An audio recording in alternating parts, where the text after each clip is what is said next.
van? ¿Cómo les va? Increíble, pero cierto, como digo, ya estamos viernes y hemos llegado a la tarde del viernes, son pasadas las 6 de la tarde y estamos en el 1-1 aquí en Radio I99. Y esta vez me honro en saludar, como siempre en los 1-1, programa de perfiles, conocer un poco más a una persona, esta vez para saludar a un politólogo que nos acompaña esta tarde. Estos días o estos anteriores viernes hemos tenido de todo, hemos entrevistado desde el cónsul de los Estados Unidos hasta Tico Tico, desde el presidente Bucarán, expresidente Abdalá Bucarán, hasta Javier Segarra. Y de eso se trata el 1-1, ¿no? Que ustedes puedan tener una variedad, no solo de personajes políticos, sino también urbanos, con los que podamos conversar. Hoy, decía, está con nosotros, nos acompaña un politólogo, querido amigo, que siempre tiene la gentileza de acompañarnos, ganador de muchos premios internacionales, reconocido en todas partes.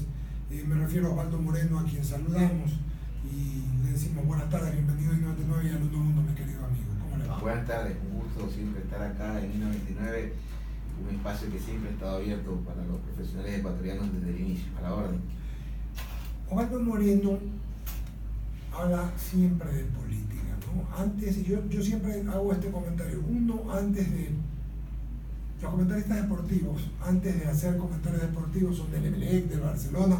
Si no les gusta el fútbol, son de un equipo de básquet. Si no les gusta el fútbol, de béisbol. Y son dos preguntas, Osvaldo Moreno.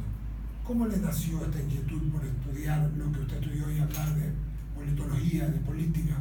Y ¿cuál es la tendencia con la que usted se identifica? Por favor. Claro, bueno, primero, yo creo que eso nació cuando me di cuenta que no podía ser futbolista. En algún momento de la entrevista, hace tiempo, le contaré un poco mi amor por el fútbol, ¿no?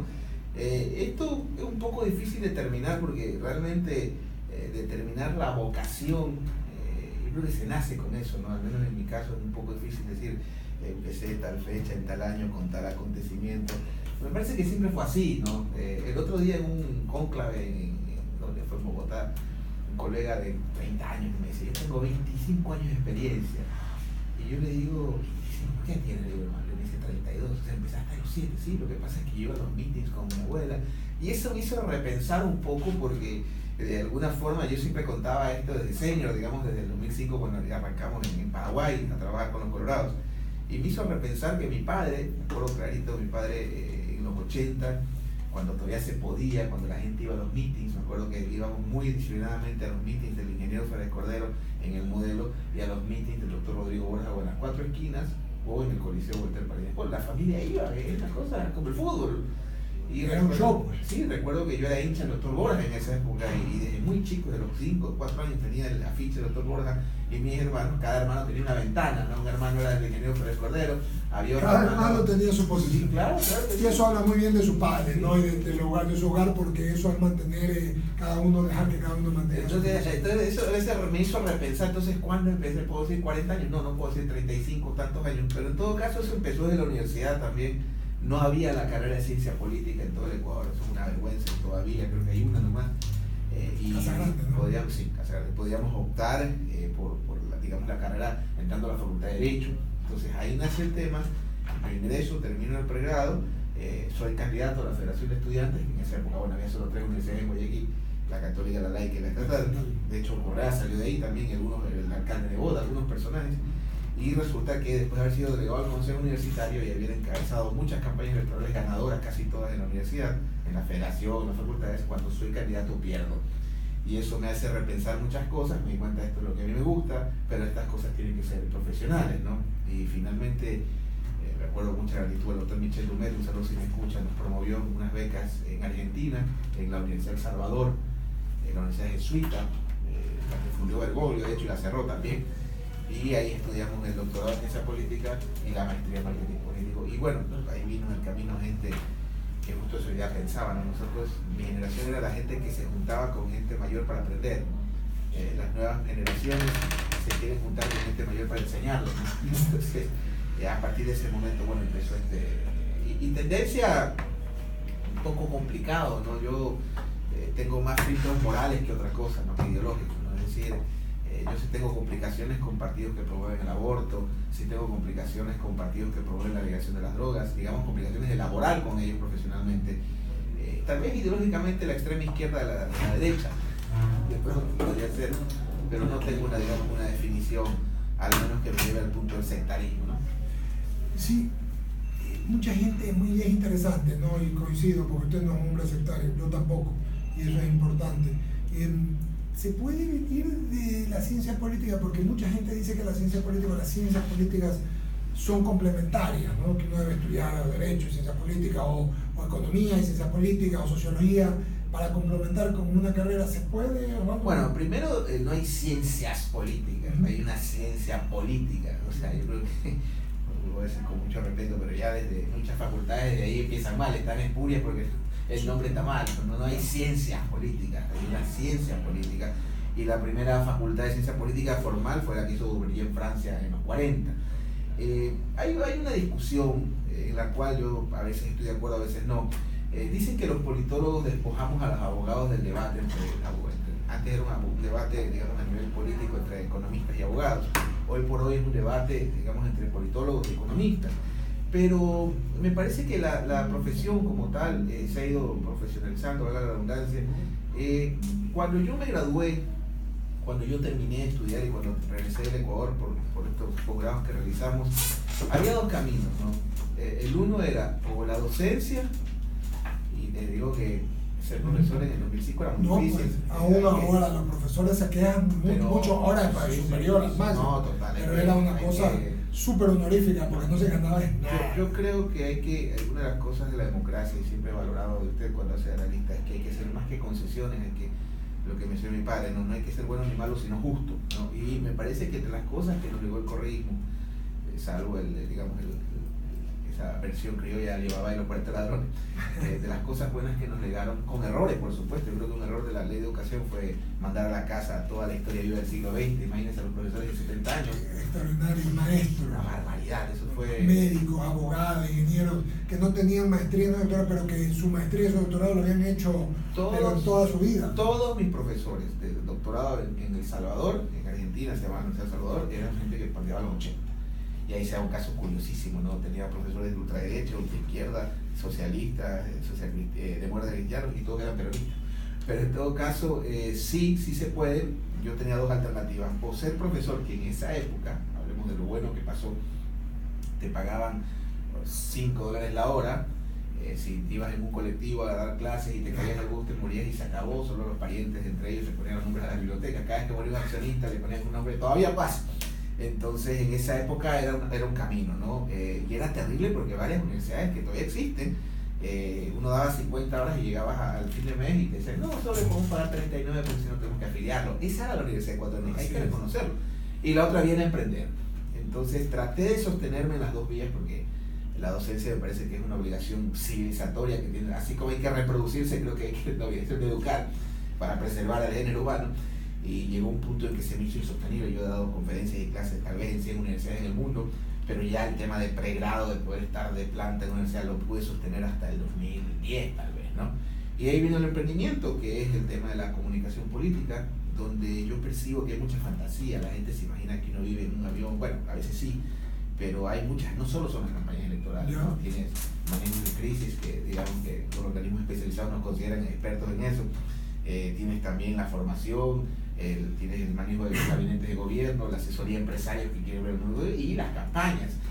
Me parece que House of Cards y otros le han hecho mucho daño. Mucho daño. Yo también siempre digo eso, ¿no? De la vida, la política no es House of Cards. Oye, ¿no viste?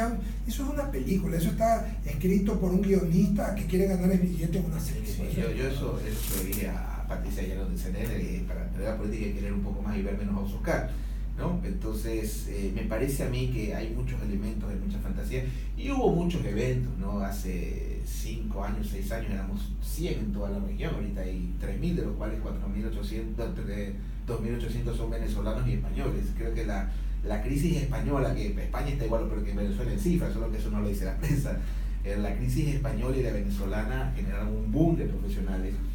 Por otro lado, los másteres que pasaron de masivos, de intensivos a masivos, ¿no? Entonces, pero igual siempre la calidad depura el mercado. Y cuando hablamos de España, hablamos del tema,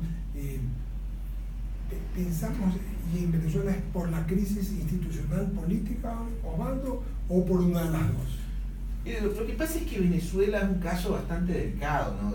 Yo quisiera, a veces, feo lo que voy a decir, pero ojalá solo en Venezuela hubieran esos horrores, ¿no? O sea, quien conoce Centroamérica sabe que los hospitales públicos no existen, el tema de las pandillas, las maras, la ciudad, el punto más violento del mundo, San Pedro Sula, en Honduras. Pues Honduras tiene 109 muertos por cada 100.000 habitantes, muertes violentas. En Afganistán son 20, para que tenga una idea. Y el caso de Colombia, pues la privatización de la salud en Colombia no es un tema de ser liberal o socialista, es un tema pero espantoso, pavoroso. En Colombia la gente gana menos de $200 mensuales de sueldo básico y hay un sistema de salud privatizado donde van quebrando las EPS cada 2 meses. No hay temas que yo creo que la ideología nos ha llevado a solo ver ciertos lugares. Venezuela sí tiene una crisis institucional.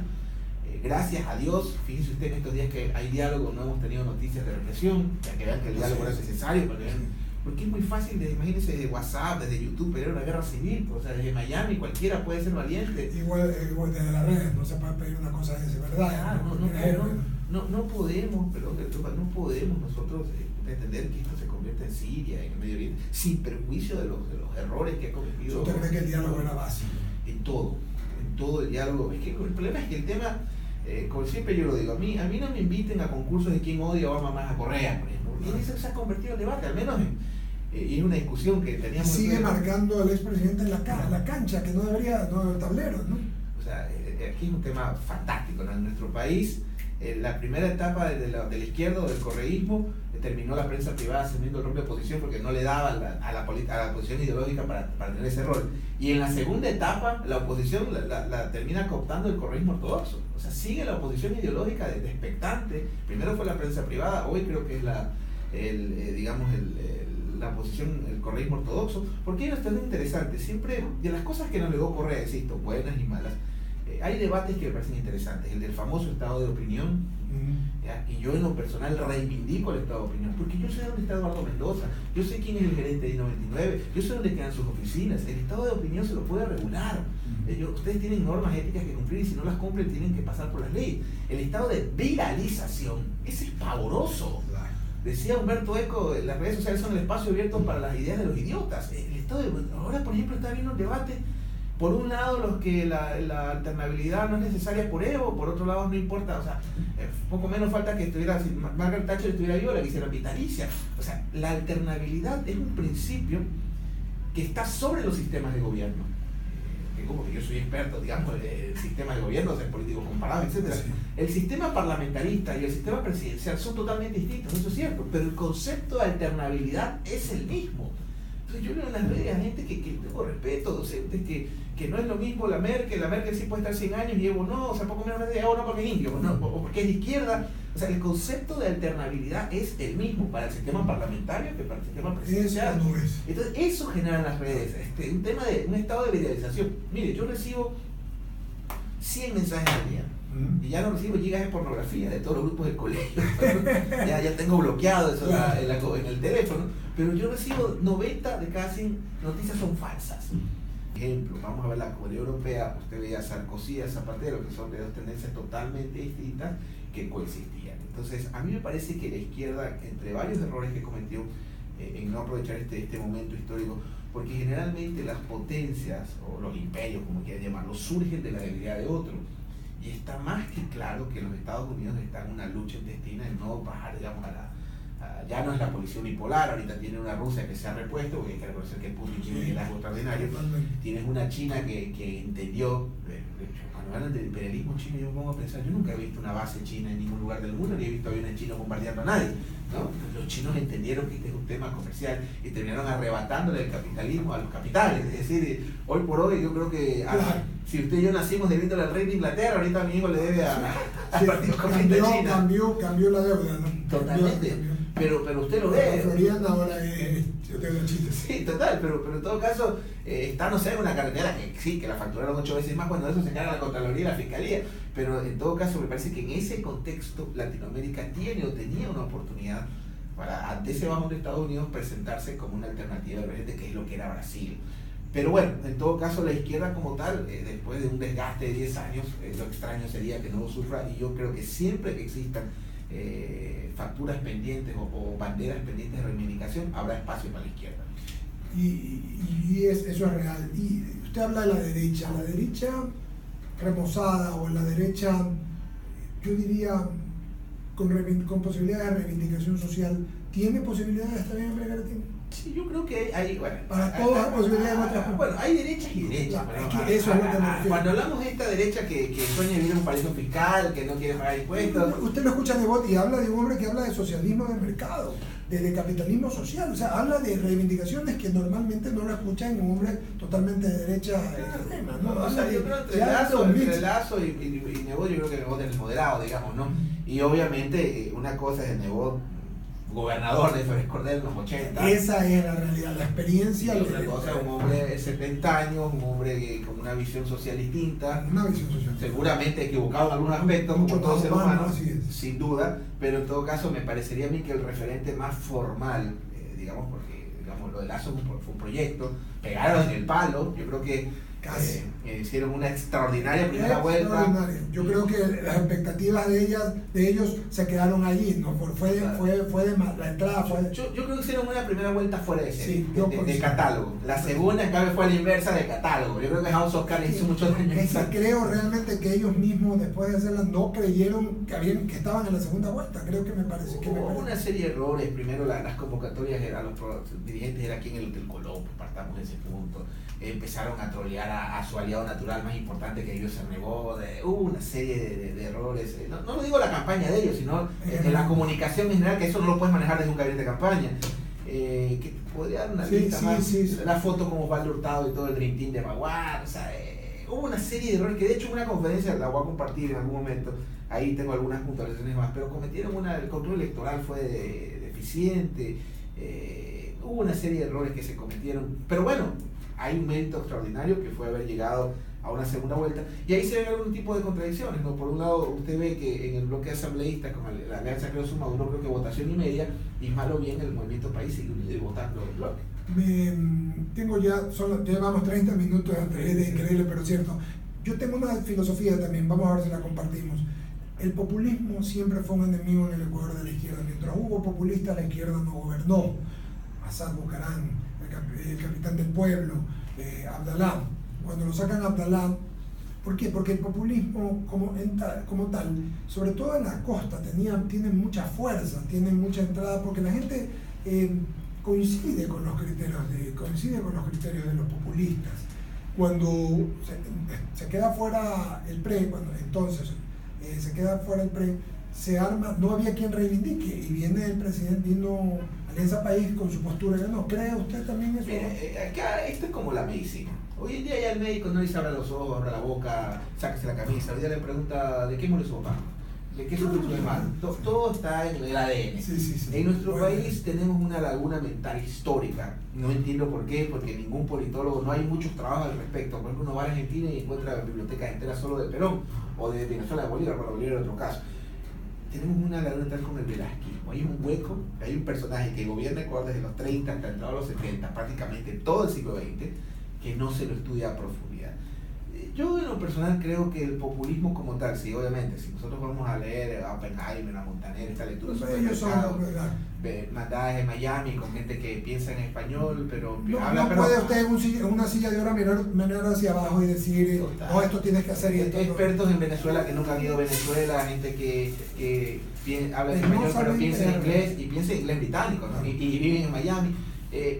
Hay que leer las claves, creo yo, para entender un poco la razón populista, ¿no? Entonces es una obra bastante densa, pero Ernesto Lacrau en esa obra manifiesta que finalmente el resumen es, digamos, en cristiano, que el populismo es la reivindicación, o el populismo es el momento, digamos, es un tiempo donde todas las demandas populares se cristalizan en el ejercicio del poder delegado a un personaje, en este caso a un jefe de Estado. Yo en lo personal no creo que sea malo al 100%, porque finalmente las demandas de los sectores populares, de hecho Perón decía siempre que un requisito fundamental para gobernar es venir del pueblo, ¿no? Pero fundamentalmente, si hablamos de ese populismo satánico que nos vende Oppenheimer o que nos vende Montaner, a quienes respeto, por si acaso, hablando de conceptos, ¿no? Que son más estudios de opinión, yo recomendaría leer investigación. La opinión es respetable, pero habría que leer un poco a la clave y obviamente a los legados. El populismo tiene muchos defectos, por supuesto, el quererse perennizar en el cargo es uno de ellos. Yo siempre he estado a favor de la alternabilidad. De cuando Correa sonó la primera vez, en muchos medios, en los mismos medios públicos dije que estaba en contra de la reelección indefinida, no solo del presidente, de cualquier junta parroquial, alcalde, porque es una barbaridad que tengamos que discutir cuántas décadas se puede quedar un solo sujeto. Eso en cualquier sistema. Pero el populismo, desde mi punto de vista, finalmente termina siendo un determinado momento de historia donde dependemos mucho también de ese liderazgo y hacia dónde nos conduce ese liderazgo. Yo creo que la gran deuda del correísmo, digamos, el gran legado es estructural, que es innegable, y la gran deuda es institucional y digamos, moral, en el aspecto, no obviamente de todos, pero de muchos funcionarios que en este momento lo de Brecht es una cosa... ¿Cree usted, querido amigo, que Osvaldo Moreno, aquí en el 11-99, que el vicepresidente Glass tiene camino para seguir siendo vicepresidente? Olvidemos a la sensibilidad, estamos hablando como opción. Sí. Yo voy a decir lo mismo que dije desde el día 1. Sí. Yo creo que va a terminar renunciando porque ya el tema es insostenible, ¿no? Ya el tema es y lo dije alguna vez, no es un tema de trend topics, de periódicos, de titulares, de redes sociales. Yo creo que es un tema ya formal y en lo personal me parece que va a terminar renunciando. ¿Con qué personaje de la historia, vivo o muerto, quisiera tomarse usted un vinito, un cafecito, un trago? Vivo o muerto, que Dios le dé esa oportunidad. Bueno, son varios. Me hubiera encantado ser subalterno de Sucre. Ya, no, de Antonio José de Sucre. Subalterno de Sucre en Ayacucho. No se habla, hablamos del día D, del 4 de julio, pero no se habla de lo que pasó en Ayacucho. Me hubiera gustado, siempre decía, me hubiera gustado ser subalterno de Sucre en Ayacucho. Me hubiera gustado ser amante de Manuela, después de muerto Libertador. Era una mujer extraordinaria, hablaba idiomas, entendía pero después pensando a lo mejor, me hubiera gustado ser hijo de Matilde también, en algún momento de la historia. Obviamente mi madre es extraordinaria y le debo absolutamente todo lo que soy, lo que vivo, lo que respiro, incluso también a mi hijo, que es un nieto, que lo ama con locura. Pero me hubiera gustado ser hijo de Matilde, y le voy a decir rápido a los Twitter, ¿por qué? Matilde Hidalgo del Procel, que es una de las banderas del feminismo en nuestro país, no se habla mucho de su historia. Y Matilde entra a la escuela, ¿no es cierto?, con el apoyo de su hermano que le enseña a leer. Su padre pelea para que la dejen entrar al colegio y su esposo la ayuda, la apoya para estudiar medicina, la apoya para que vaya a votar, la apoya para que haga un posgrado. Matilde estudió en Argentina y hizo un posgrado en salud pública. Entonces yo creo que Matilde Hidalgo de Procel, que es un ícono feminista, es todo lo contrario, es un ícono de la unidad de la familia ecuatoriana, porque su hermano varón le enseñó a leer, su padre la metió al colegio a la fuerza, porque fue a pelear para que la dejen entrar al colegio, y su esposo, porque ella era casada, la apoyó. Estamos hablando hasta los años 50, la mujer era inimputable, era prácticamente un bien del marido, no tiene ningún tipo de voluntad. Las mujeres hasta los 70, pues si la homosexualidad era delito hasta los 90 en este país. Entonces yo le diría, subalterno de Sucre, amigo de Manuela, digamos, y hijo de Matilde, seguramente. ¿Qué es el éxito para Osvaldo Moreno? El éxito es paz. El dinero tiene cualquier delincuente o cualquier trabajador, es muy difícil de establecer. La paz no tiene costo. Yo creo que el éxito es paz, el poder caminar. Yo no creo que sea vida no poder ir a la tienda o a la panadería sin 20 guardaespaldas. Yo no creo que sea vida en una sociedad tan micro como la nuestra, donde absolutamente todos nos conocemos en Guayaquil. Yo creo que poder caminar por la calle en paz, poder subir, yo cada vez que dejo mi vehículo en mantenimiento, me subo al primer bus que veo, esas cosas para mí, creo que a veces ir en un avión presidencial o en primera clase y al día siguiente agarrar la 8 para bajarme en el Colón en una reunión con los más altos dirigentes políticos de algún lado, yo creo que eso para mí es éxito, más que las cosas que uno logra, la paz de poder seguir haciéndolas.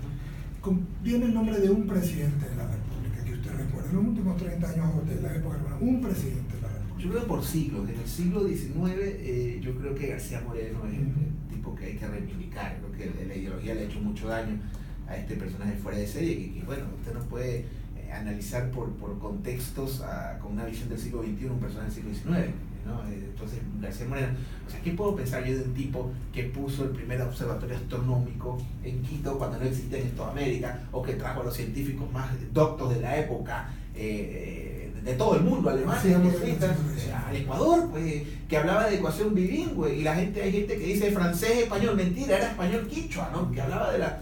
A mí, García Moreno, con sus errores, obviamente, porque aquí tenemos una confusión. Aquí confundimos el término devoto con el término admirador.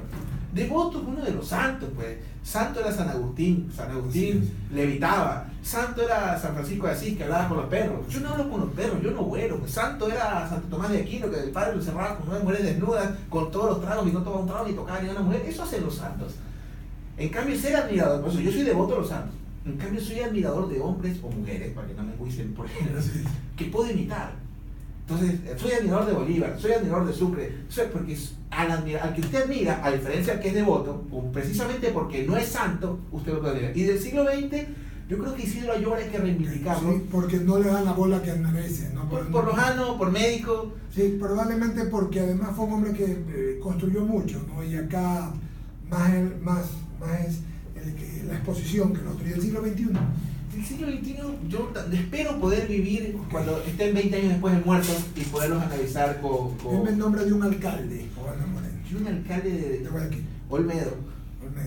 Deme, por favor, dígame si usted lo mandarían mañana a un sitio donde tiene que ir solo o con alguien, ¿qué llevaría? Pero tiene que concentrarse para alguna cosa, música, libros, no sé, de pronto su esposa, tiene que estar una semana en algún sitio solo, un pana, la guitarra, un instrumento, ¿qué llevaría? Yo llevaría a mi hijo muchos pañales para esa actividad, pero ¿qué llevaría? Si voy con mi esposa, seguramente llevaría una Biblia, porque ella es evangélica, yo soy católico, usted sabe, de tradición y de cepa. ¿Qué llevaría? Seguramente llevaría a mi esposa, que prácticamente ha sido ahí tiene uno el hecho de amor desquiciadamente, y cuando uno ama más que con inteligencia, con equilibrio, ¿no? Realmente para mí este hecho de la paternidad, el poder, cuando nacen tus hijos, al menos yo terminé concluyendo dos cosas. Primero, mi admiración con las madres solteras, ¿no? Mi esposa tiene maestría, tenía sus negocios en Colombia, los tiene de hecho, y dejó todo por seguirme realmente. No sé qué tomó esta señora, pero espero que no despierte. Y hoy por hoy mi esposa está